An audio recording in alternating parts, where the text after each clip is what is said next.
Hello guys, എല്ലാവർക്കും സുഖമാണെന്ന് വിചാരിക്കുന്നു. പ്ലസ് വൺ അഡ്മിഷൻ കാത്തിരിക്കുന്ന കുട്ടികൾക്ക് ഒരു പ്രധാന അറിയിപ്പുമായിട്ടാണ് ഇന്ന് വന്നിട്ടുള്ളത്. നമ്മുടെ പ്ലസ് വൺ മൂന്നാം അലോട്ട്മെന്റ് പ്രസിദ്ധീകരിച്ചിട്ടുണ്ട്.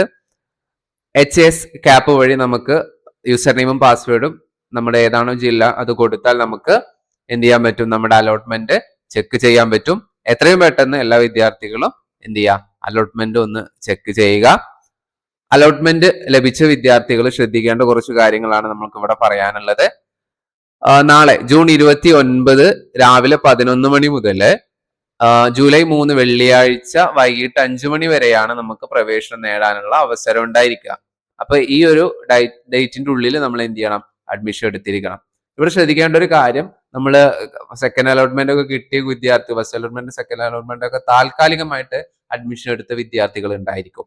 അങ്ങനത്തെ വിദ്യാർത്ഥികൾ ഉണ്ട് എങ്കിലും, അല്ലെങ്കിൽ ഇപ്പോൾ അലോട്ട്മെന്റ് ലഭിച്ച വിദ്യാർത്ഥികൾ ഉണ്ടെങ്കിലും അവർ സ്ഥിരമായിട്ട് അഡ്മിഷൻ എടുക്കണം.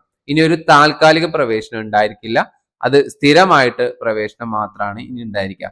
അപ്പൊ എല്ലാ വിദ്യാർത്ഥികളും താൽക്കാലിക അഡ്മിഷൻ എടുത്ത വിദ്യാർത്ഥികളും അത് സ്ഥിര അഡ്മിഷനിലേക്ക് മാറ്റണം, പ്രവേശനത്തിലേക്ക് മാറ്റണം എന്നുള്ളത് കൃത്യമായിട്ട് ശ്രദ്ധിക്കുക. അപ്പോൾ ഇനി നമുക്ക് അവിടുന്ന് മാറാൻ പറ്റില്ല എന്ന് ചോദിച്ചാൽ അവിടെ സ്ഥിരമായിട്ട് അഡ്മിഷൻ എടുക്കുക. ഇനി നമുക്ക് ട്രാൻസ്ഫർ വഴിയോ അങ്ങനെ സ്പോട്ട് അഡ്മിഷൻ വഴിയൊക്കെ നമുക്ക് എന്ത് ചെയ്യാം? മാറാൻ സാധിക്കും എന്നുള്ളതാണ്. അപ്പോൾ അലോട്ട്മെന്റ് ലഭിച്ച വിദ്യാർത്ഥികൾ എല്ലാവരും സ്ഥിരമായിട്ട് അവിടെ പ്രവേശനം നേടണം എന്നുള്ളതാണ് ശ്രദ്ധിക്കേണ്ട ഒരു കാര്യം. ജൂലൈ 6 നമ്മുടെ പ്ലസ് വണ്ണിന്റെ ക്ലാസ്സുകൾ ആരംഭിക്കുക എന്നുള്ളത് കൂടെ നിങ്ങളൊന്ന് ശ്രദ്ധിക്കുക. Okay, thank you.